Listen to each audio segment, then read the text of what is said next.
Bonjour! Hi and welcome. So I'm back today and I wanted to talk about the cost of clutter. It's something I could talk about for some time, but I'm going to try and keep it short and discuss only three different aspects. Starting with number one, what it does to me up here. So the thoughts in my mind are what I consider to be prime real estate. And if I look around myself and I see a lot of clutter everywhere, whether I'm conscious of it or not, I'm actually thinking that needs tidying up. And it's taking a lot of space in my brain, and those thoughts could be something else which would help me move forward a lot more. So that was number one. The other thing is also something else that happens up here. People used to say to me, oh, you're so organized. And I would think, oh, thanks. I would gladly take that as a compliment. And then, I don't know, maybe I got busy, maybe I started accumulating more things. But whenever I heard those words, it became less and less true, to the point where I felt like, I couldn't accept that as being the truth anymore. And I felt like I was a fraud. So it's always good when I start tidying things up, maybe taking the content of a cupboard and putting things into boxes, etc. So that was number one. Number two is around the monetary aspect. So what we've got here, it's the same book, the exact same book. Why? Because I misplaced the first one. So then I went and bought another copy. That's a waste of money, isn't it? And there are other examples like that. Just last week, I purchased a thermos flask. Why? Because I already had one somewhere. Turns out it was in the garage, somewhere quite obscure.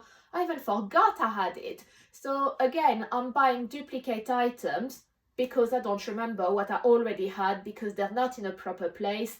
And it's just a mess, really. So it's also costing me money.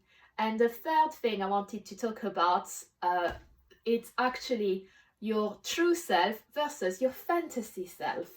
And it's a tip that's actually helped me a great deal. It's something I learned about in a different context, and I felt that applied to clutter, it actually really helps. So I've got more examples here. I've got this to learn to speak Italian. I've got this to learn to speak Spanish, Espanol. And I just thought, oh, I'd love to speak other languages. So I went and bought those items. And, I thought, oh, when I'm not working, when I've got more time, I'll be able to, put those CD-ROMs into my computer. That's how old they are. It's CD-ROMs. And, it's never happened. It just never happened. So a couple years ago, I had 3 consecutive months during which I wasn't working. I never went to either the Spanish learning method or the Italian learning method. I've got a keyboard in the loft that's never made it out of the box. And yeah, it's just, you've got to look at what's the true you and what's the fantasy you. So let me give you another example. Let's say you're a vet and you love ballet and the opera, and you've got a wardrobe that's full of beautiful, beautiful gowns, but you've only got, say, one pair of jeans that you can wear at work. It's not balanced. You're buying things and holding on to items for your fantasy self, not for your real self. And that just doesn't work. Nowadays, I've got bags, and I've got things I want to get rid of and things that I want to keep. And I do ask myself the question, what are those items actually serving, or who are those items actually serving? Are they serving the real me, or are they just serving some sort of fantasy me that really doesn't exist at this moment in time? So hopefully that will help you a little bit, and some of it will resonate with you as well. And if that's the case, then please pop some comments below.